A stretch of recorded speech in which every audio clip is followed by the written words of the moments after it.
Hello, Glam Fam. Welcome back.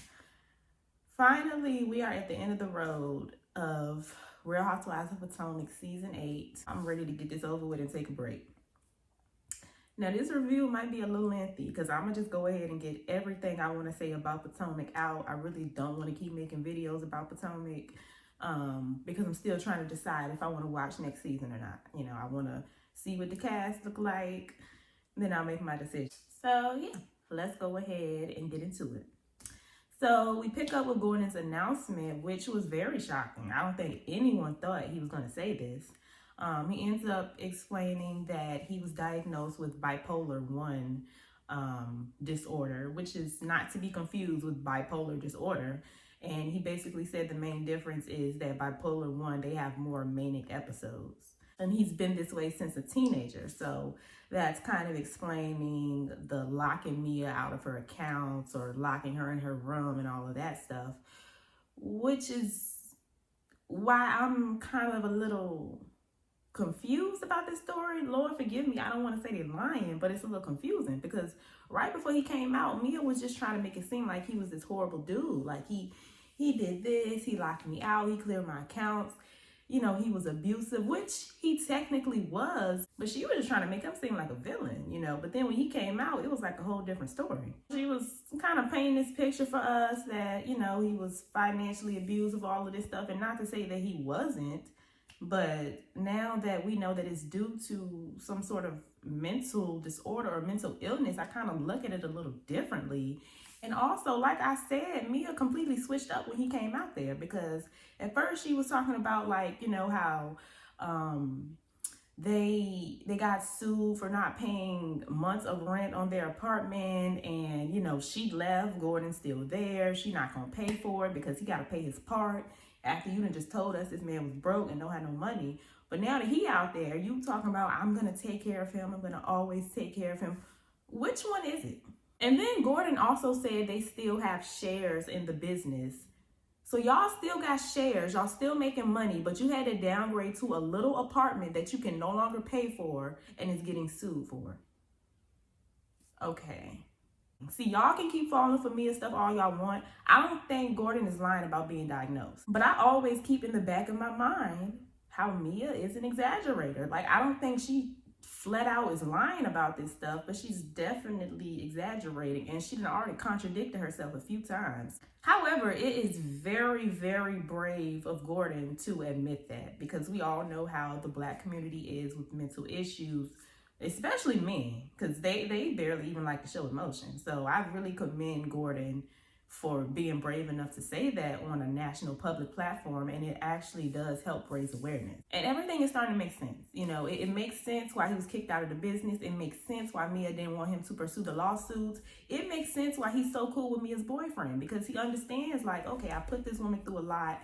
I want you to go be happy. It makes sense why he allowed her to have another boyfriend. Like, it's all starting to make sense now. So we move on to the Wendy and Nneka segment, and Andy pretty much confirms what we've all been saying all along. So I'm not sure how Twitter thought this was a gag, but whatever.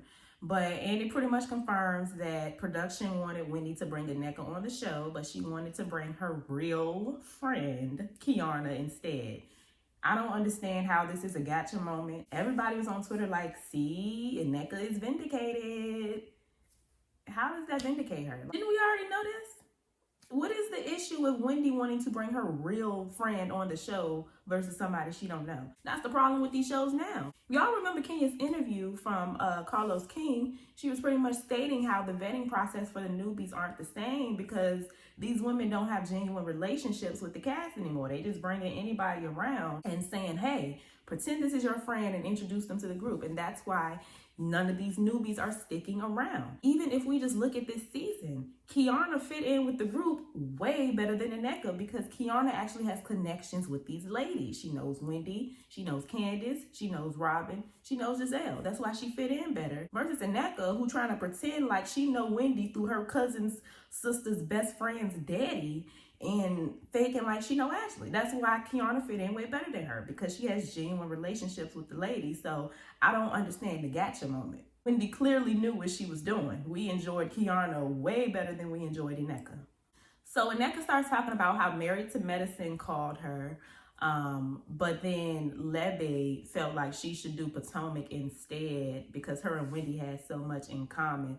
Now I feel like Nneka kind of like, misphrased. I feel like maybe she kind of worded that a little weird, because I feel like the way the viewers took it was that she was supposed to be on Married to Medicine, like the one in Atlanta, but she decided to do Potomac instead. I think the Married to Medicine that called her was, they were supposedly going to do a Married to Medicine in DC, and I believe Dr. Alicia was going to be on that show as well. So that's the Married to Medicine that called her, not the one with Atlanta and Dr. Jackie and Toya. So she wasn't about to be up there chatting it up with Phaedra and Dr. Jackie. She was about to start an entire new franchise. So just to clarify, because I feel like everybody on Twitter was like, oh, she could have been over there with Heavenly. No. I don't think that's necessarily the franchise that called her, but yeah. So then Andy asks what Osu meant. And Wendy, Wendy looks at Ashley, since Ashley is the one who brought the term to the platform, as she should. What does that mean? I mean, I would say... No. I was living for this moment, y'all. For all of my melanated folks, if y'all have ever been around a Caucasian who uses the terms ratchet or ghetto or whatever, you know good and well they don't know what those terms mean. And I guarantee if y'all ask one of them, what does ghetto mean? What does ratchet mean? They will not know. So that's why I found this moment so funny, because I do it all the time. Ashley looked really stupid. But yeah, as far as the Wendy and Nneka situation, they are just never gonna get along. I think they're both a little too prideful. Nneka's trying to make it seem like, oh, I apologize. It's her that don't want to move forward. You haven't fully apologized, and you haven't really offered a proper apology. I feel like they both have slick mouths. Neither one of them are gonna just throw in the towel and say, hey, I'm just gonna be the bigger person again.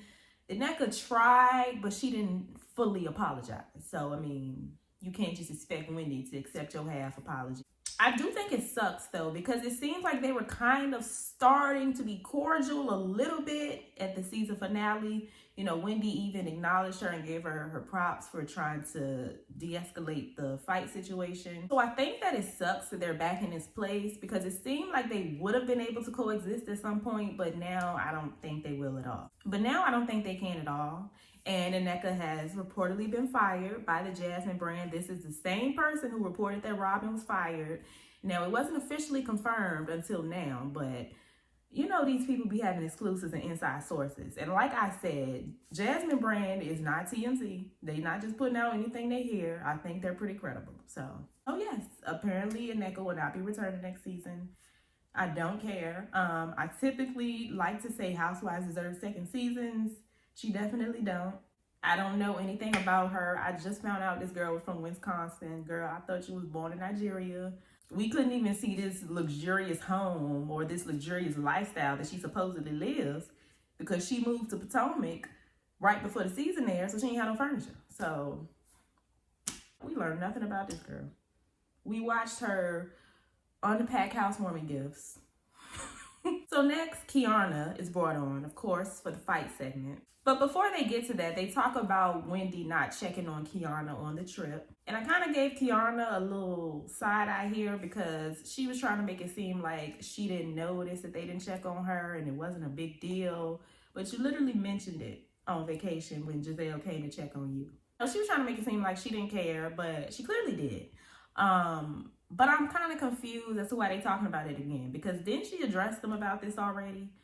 I want to say the following episode or the episode after that, she already talked to them about that. So I don't know why we're still talking about it. That's also why I'm confused as to why she was at the reunion acting like she didn't care, because you already confronted them. Candace then interjected and said that she felt like Giselle going to check on her was strategic.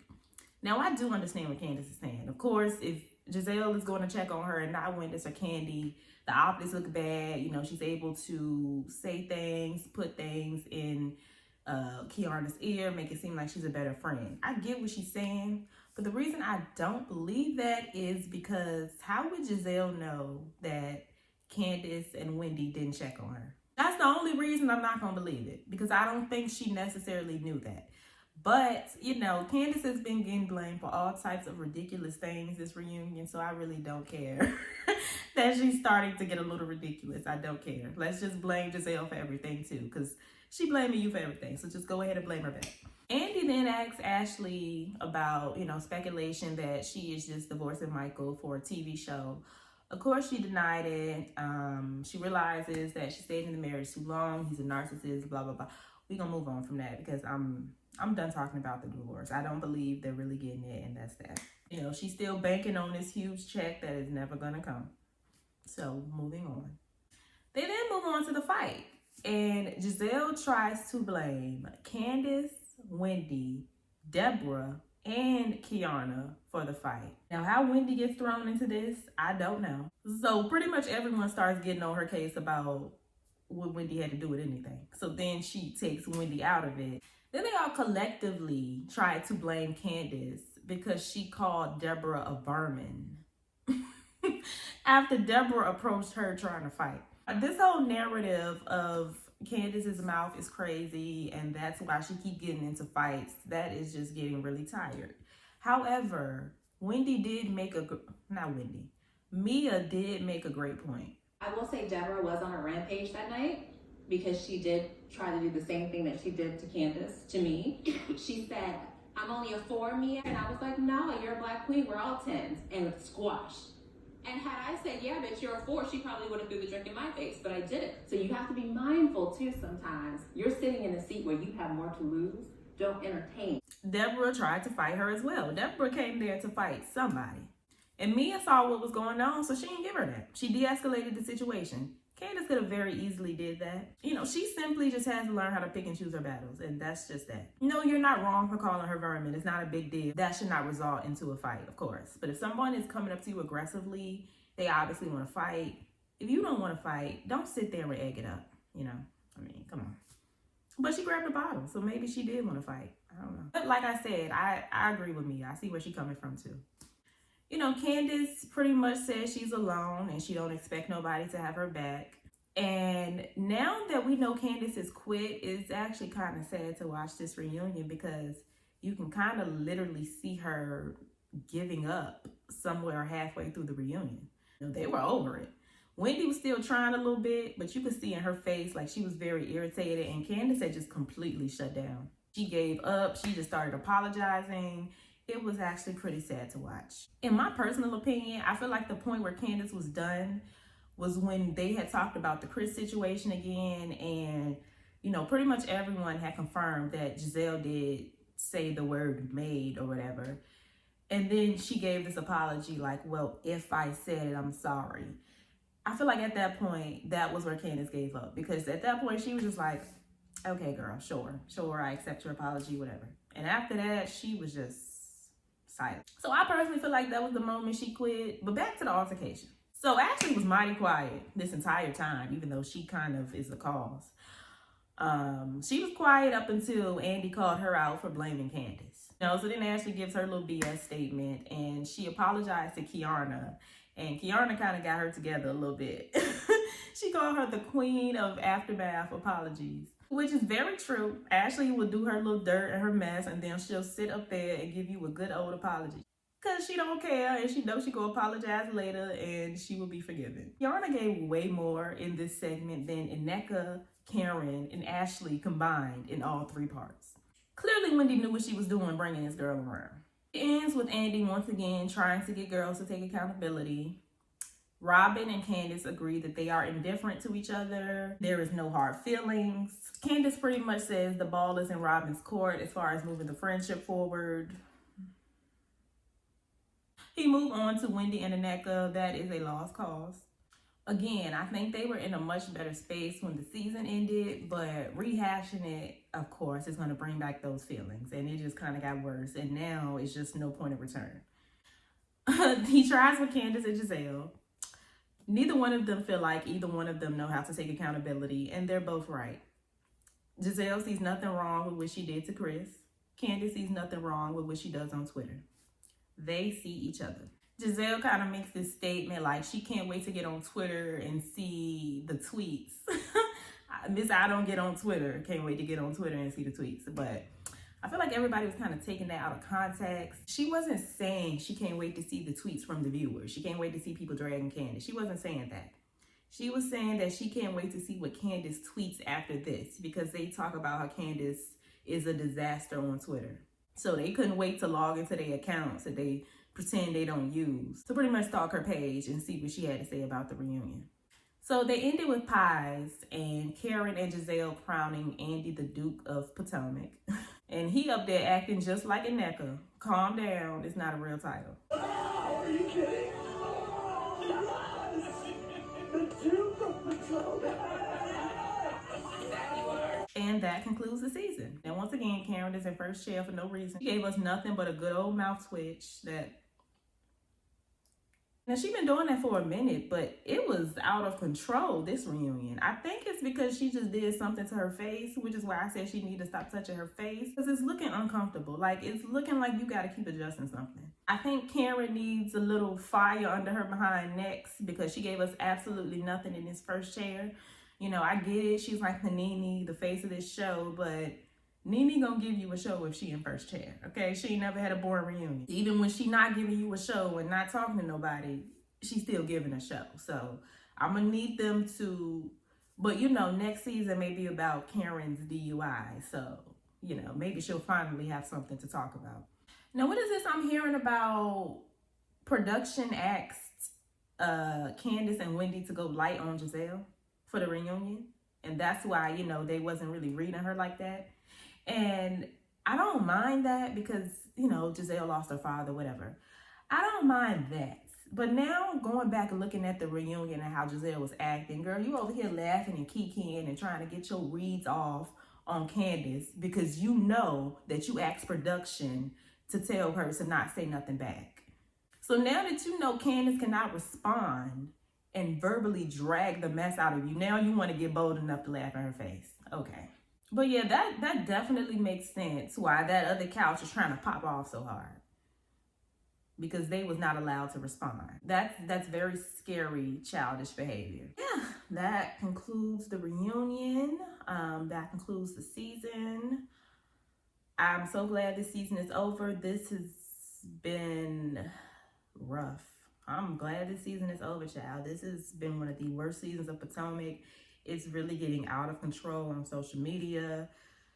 They are spiraling on the Twitter, honey, especially since the news of Robin and Nneka getting fired. Oh, they have been upset. Now everyone is trying to say that Candace was fired as well and she's lying. They're trying to speculate that Wendy is fired. There is no way Bravo is firing Nneka, Wendy, and Candace. After they just try to clean up the whole colorism thing. I think it's safe to say Wendy ain't going nowhere. They ain't finna get rid of all three of them. That's just not gonna be a good look. But yeah, it's a little crazy on Twitter. They're trying to say Wendy was fired. They're trying to say Candace was fired. They're trying to say the boycott hashtag isn't working because everyone watched part 3 of the reunion. I thought everyone was talking about boycotting the next season. But yeah, it's getting a little crazy. It's going a little too far. And that's why I said I just wanted to say everything I had to say in this video because I don't really want to keep talking about this. It's kind of getting a little too dark and it's not fun anymore. So, you know, I'm just hoping everyone comes refreshed for next season. I'm interested in seeing how different Giselle will act now that Robin and Candace are no longer around.